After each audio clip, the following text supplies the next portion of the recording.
Hello, everyone, and welcome to Dreamleapers Inspiration. I'm your host, Harriet Cole. So happy to be with you today. I hope you're making this day really count, that you woke up with the intention of doing your best to fulfill your goals and dreams. Because really, that's when it works, when we are conscious and intentional from the beginning, right? Not when we sort of stumble into the day and go, okay, I know I have a lot to do. What do I have to do? I'm trying to get ready for what I have to do. I learned years ago, one of the best pieces of advice that I've ever received was about preparation. And what was shared with me is here's the cycle that you could follow in a day. In the evening, before you go to bed, review your day so that you get a sense of what you accomplished, what worked, what didn't work, what do you want to do differently for the next day. Really review what occurred during the day and write things down as you need in order to refine your understanding of what happened in the day. And then most important, write down your plan for the next day. You write it down. I do this in bullet points. I often detail those bullet points by category as well, because I'm working on a lot of different projects.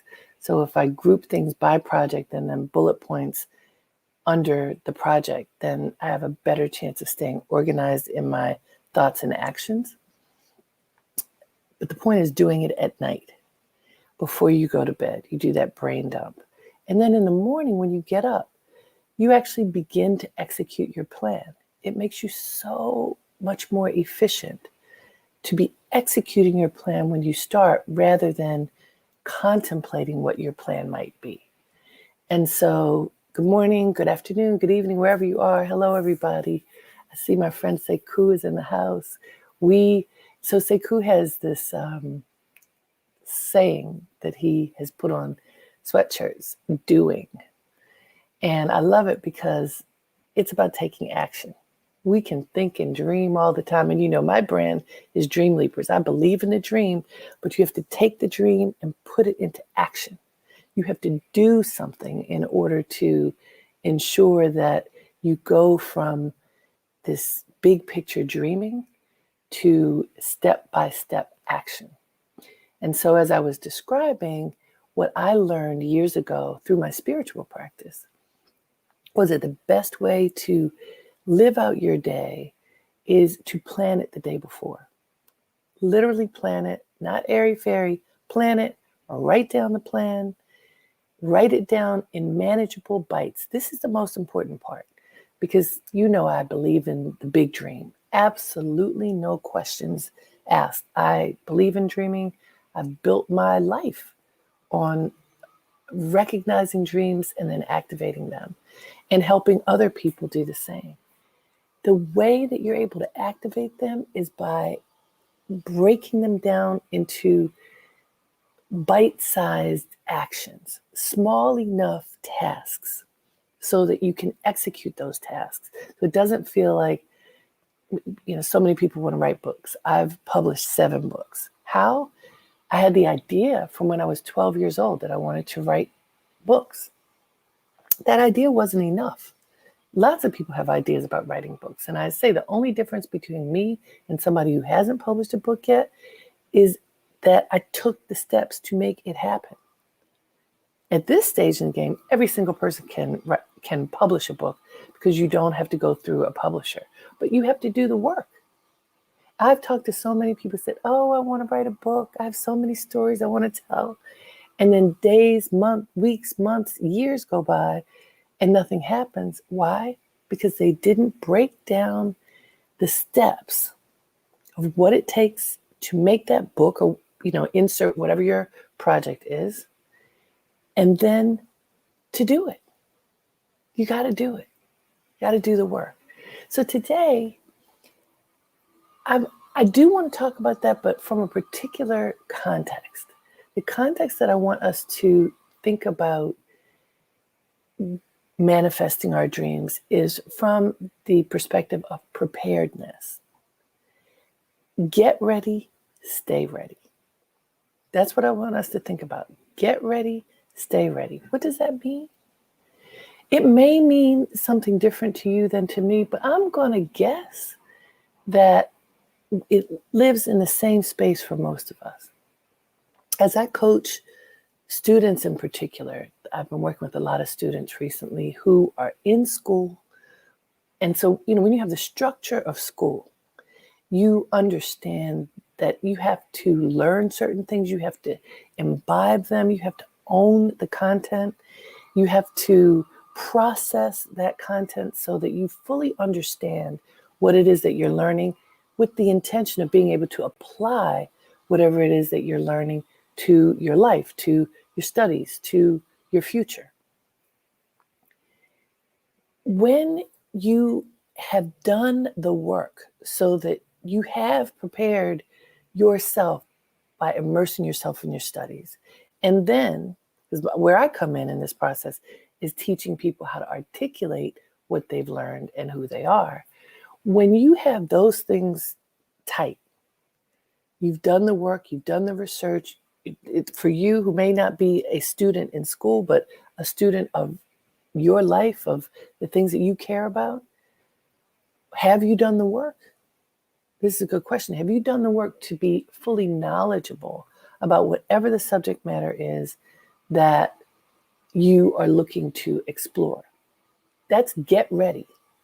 So what happens if you have that ready and you've worked on how to talk about it? So you can explain to others who you are, what it means, who you are, and where you're headed. So that talking to anybody, you're able to articulate it with a flow. Get ready. That means you got those two things. You have the knowledge and you have the capability to talk about it. Then, and you have the courage to talk about it. Because a whole lot of times when we have a big dream, something that really is close to our heart, we can get nervous when it's time to talk about it because it means so much to us. And that's such a weird reality for folks. Like you so want something that's on your heart to manifest. But because it's so important to you, sometimes you may find yourself stumbling at the very moment when it's time for you to talk about it. Has that ever happened to you? Many of my students and clients have shared that this is true for them in that pivotal moment when they need to sell it, they need to talk about it, they freeze. Okay, if you are ready, get ready, stay ready. If you're ready and willing to talk about, willing to put yourself out there, even if it's just a little bit, what often happens is that when you express what it is on your heart that you want to do in a way that is compelling to others, somebody listening may want to help you. It happens over and over and over again. Somebody listening may have a need for exactly what it is that you want to do, that you do, that what you are hoping that the door will open for you to do. When you say it, so often there's someone who's like, yes, but you have to be ready. That's why get ready, stay ready is so important. Examples. And I want to ask, has this ever happened to you that you had the idea that you wanted to do something, but maybe you didn't do the work? You put it off. I need to read that book. I need to pay closer attention to whatever the subject matter might be. And then you're in someone's company who does that thing or who has the ability to introduce you to somebody who'd be perfect to help you manifest whatever your dream is, or who he or she themselves could have the capability to help you. But you're not quite ready. You start talking about it. You have questions and conversation going back and forth, and it's clear that you aren't prepared to engage in that moment. There's an opportunity lost. The other thing is you could be not prepared because you feel too shy. You have prepared yourself in one way of shoring up the knowledge, but you haven't prepared yourself in a key way of communicating your thoughts and intentions about that. These are two different things, and people don't always realize there's a difference between having the knowledge and talking about it. So has that ever happened for you where you weren't ready and you started talking about your idea and you were stumbling, and that's when the likes, you knows, ums come out because you don't have a tight thought about what it is that you want to do? Has that ever happened to you? It happens to many, many people. So I'm not asking this of you to make you feel bad. I'm asking you to tell the truth. Tell the truth about yourself. Tell the truth about how you have engaged those precious dreams that you have for your life. Have you held them up in a way that you're almost offering as a gift to somebody else? Because when you offer a gift, people receive it as a gift and think of it as special and precious and want to help take care of it, if that's the way you're offering it. Have you done that, or have you kind of fallen short? Have you swallowed your power and not engaged it in that moment when you were presenting your idea? I want you to think about that, because we have the opportunity to refine the way we communicate about ourselves, our dreams, our goals, that can open doors or that can shut doors, that can show doors that you didn't even know were there, or make such a cloudy view that you can't see anything. Now, I'll give you an example from me, because I think examples are helpful, of when it really worked for me. And this notion of get ready, stay ready. And it's sort of you don't always know what you're getting ready for. This is the part that I want you to understand. Your preparedness is for next. And so part of it is having faith that if you keep refining your knowledge and your ability to communicate what's on your heart, if you keep paying attention to what's happening on the landscape of your world, and you imagine where you're headed, you try to create a picture in your mind of where you're headed. This is going to help set you up for success. A lot of it has to do with faith. It's preparedness and faith. We talk about faith all the time. I don't think things happen without faith and without a connection to the greatness that lives within us, that connects us directly to God, however you understand God. That is what I've learned time and again. And so that's what I believe, and I hope you do too. So here's my story, pivotal story from my career. I was working at Essence Magazine, where I actually worked for 11 years. I had a wonderful career there. And there came a point when it was time to go. But it's really hard to leave a great job. And so there was a lot going on inside of me, and it was time to go because there was nowhere up for me. And I had been on the ascent for a long time. Again, great job. I had written my first book, Jumping the Broom. It had become a best-selling book. And what that did was to help me understand that I could have an individual identity separate from my job, because Essence is such a huge brand, and it was back then too. You know, I was doing television, I was traveling all over the country and beyond, representing this huge brand of Essence. When I wrote my book, then there was the brand of me emerging, which was an amazing thing to see. So I got another book deal that came as a result of, as I did a 23 city book tour for Jumping the Broom.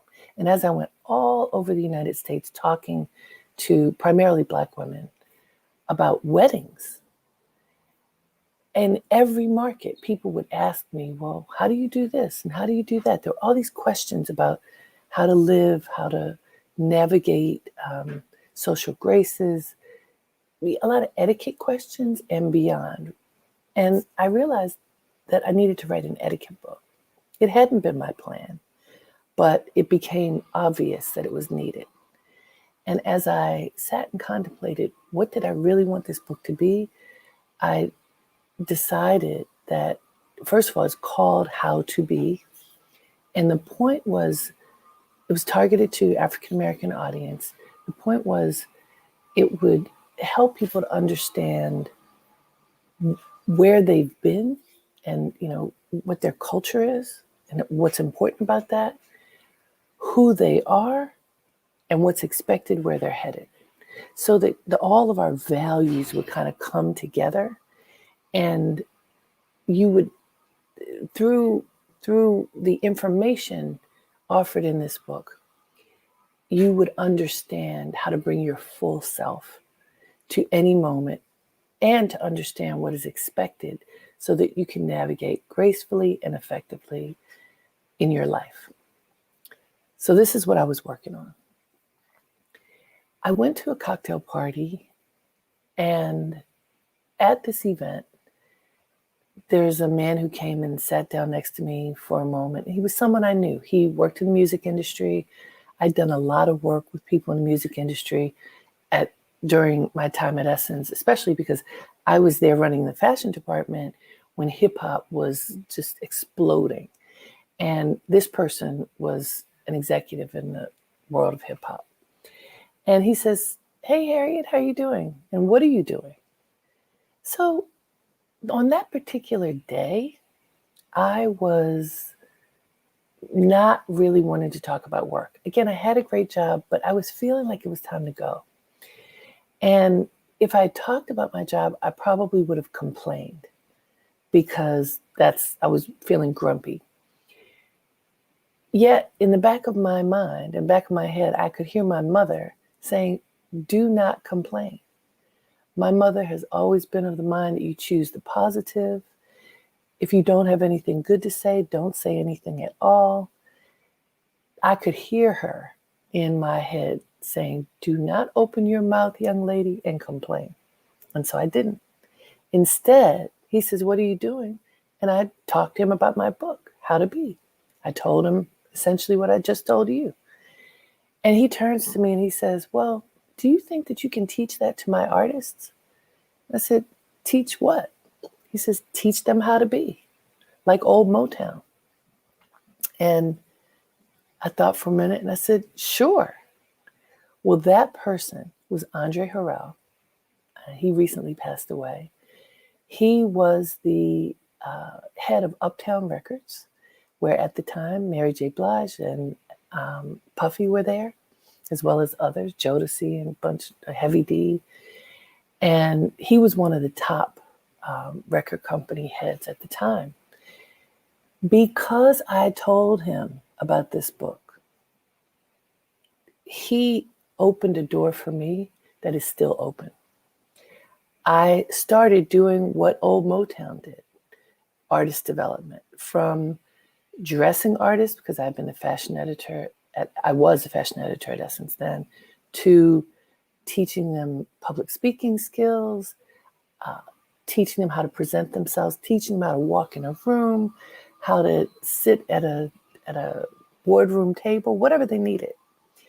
And very early on, one of my first artists was Mary J. Blige, and it worked. And from there, Alicia Keys, and I did styling for Erykah Badu, and on and on. I worked with Andra Day, who just won the Golden Globe for Best Actress, and on and on and on. That was in 95 that I left Essence to start my business. One of my first clients was Mary, and so-called the rest is history. Why I told you that story in detail is because details are important. I don't usually tell it that long, but I'm telling it to you for this reason. There were so many moments of choice that I had that I took choices that supported my dreams and my vision for where I was headed. So I made the choice to go to this event, even though I was in a little bit of a grumpy mood. I made the choice to talk about something I was working on, even though it wasn't finished. So I know a lot of times when I work with clients, they say, well, I can't talk about that because it's not done yet. Now, you do have to be careful not to give away too much information if you have to protect your intellectual property. But honestly, that's another whole debate. In order to move forward, you have to be willing to be a little bit vulnerable so that you share at least a little bit about what your plans are so that someone who's listening to you can potentially support you. In this case, I had a book deal. It was all set. I was writing this book, and I was okay with talking about it. I was safe in talking about it. And when I told Andre, his eyes lit up, and he had a need, and I could fulfill that need. And being able to fulfill that need opened a door, like I said, that is still open. I was prepared. Get ready, stay ready. I was prepared in the sense of I was working on something that became a 500-page book. But honestly, I started working on that when I was born because of my parents who have taught my sisters and me how to behave, how to present yourself well. What are the rules? We learned all of them. Who our parents thought it was very important to understand how to move in society, how to move in culture, how to move in community, in family. And so we learned that from the beginning. And funny enough, the work that I've been doing for the past 25 years is really primarily what my parents have taught me. I was ready to talk about what I was doing. It was fully baked enough for me to talk about it with clarity and own it. I was sitting next to one of the biggest record company executives in the country, whom I knew, not well, but I knew we were friendly. We were professionally friendly. And I was able to confidently tell him about my project. And I think that confidence and clarity told him she may be able to help me. Do you see what I'm getting at? I only share my story so you can find your story. Get ready, stay ready. I was ready to move. I was ready to pivot. It was a tough pivot to leave the biggest Black magazine in the country to go on my own. It was a little scary, but my heart told me it was time. And then here I had someone saying, can you help me? So when I left Essence, I incorporated a business. I used the money from my advance from my book in order to have seed money to start the business. I had made great relationships with people in the world of entertainment and media. And so began the next part of my journey. I had this dream that I had a business many years before. It took a long time for all the steps to go into place so that I could start it. And it took me having the courage to speak up and talk about this book that I was writing that helped to open so many doors. That one book, How to Be, got me clients in the music industry, ultimately colleges, corporations, got me an advice column that I've been writing for the past 17 years called Sense and Sensitivity. I was the first Black woman to start writing a nationally syndicated advice column, believe it or not. Right after Ann Landers died, I've been writing this column and it became national. I'm not different from you other than for those particular things, I pushed. It was in my dream, all these things. I kept pushing and working on these different things until they manifested, and I continue. Get ready, stay ready. Whatever your dream is, if you get yourself ready so that you're not just thinking about it, you're working on it. It makes a huge difference. I want to go back even further. I mentioned to you that I had a dream When I was at Essence for 11 years. I was probably there for about 5 years. And literally, I had a dream in the middle of the night, totally asleep, but it woke me up and it said that I had a business. So nobody in my family is an entrepreneur. My father was a judge, my mother a kindergarten teacher, my uncle a lawyer, other professions. Nobody was an entrepreneur. But I had this dream that I had a business and it had very specific details in it. And I woke up and typed everything out on my computer. It even had a name, which those of you who've known me for a long time, my business was originally called Profundities. That's what the dream told me.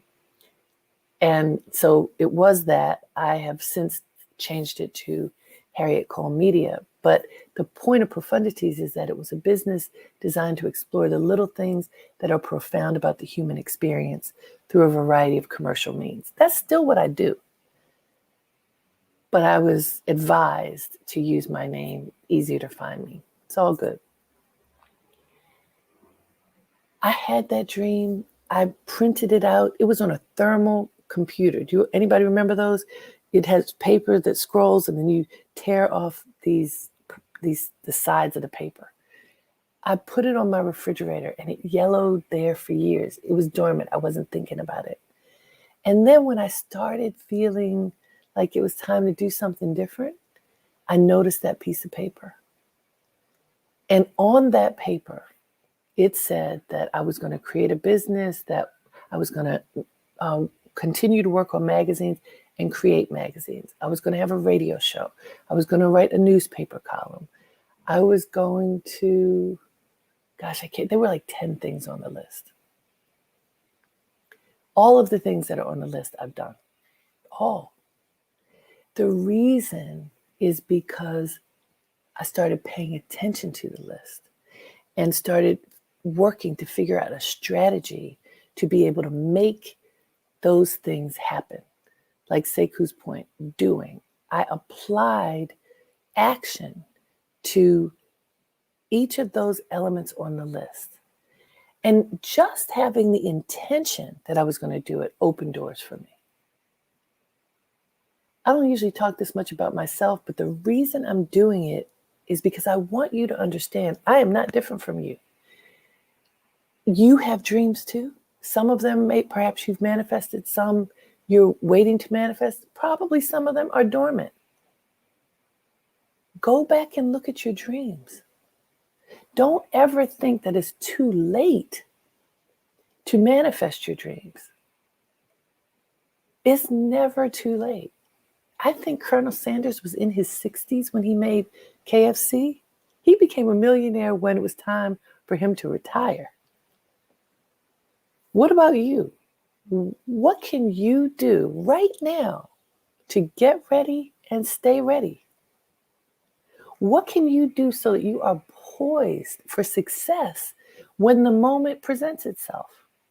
The worst thing, the most uncomfortable thing that happens to us is if an opportunity comes and we're not ready. I wish I had taken that class. I wish I had completed that form. I wish I got my finances in order. I wish. Stop wishing and do. Take action. I got a whole bunch of stuff on my list that I haven't done yet.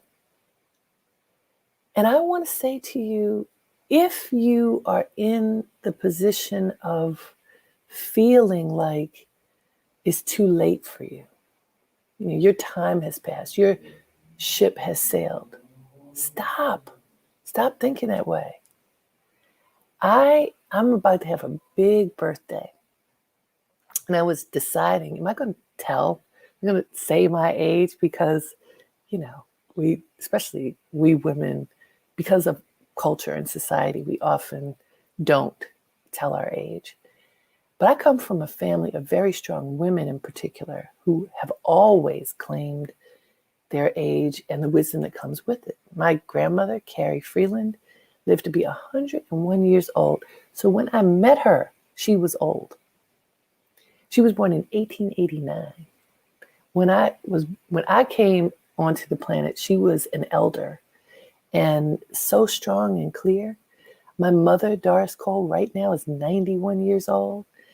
And she has always claimed her beauty naturally.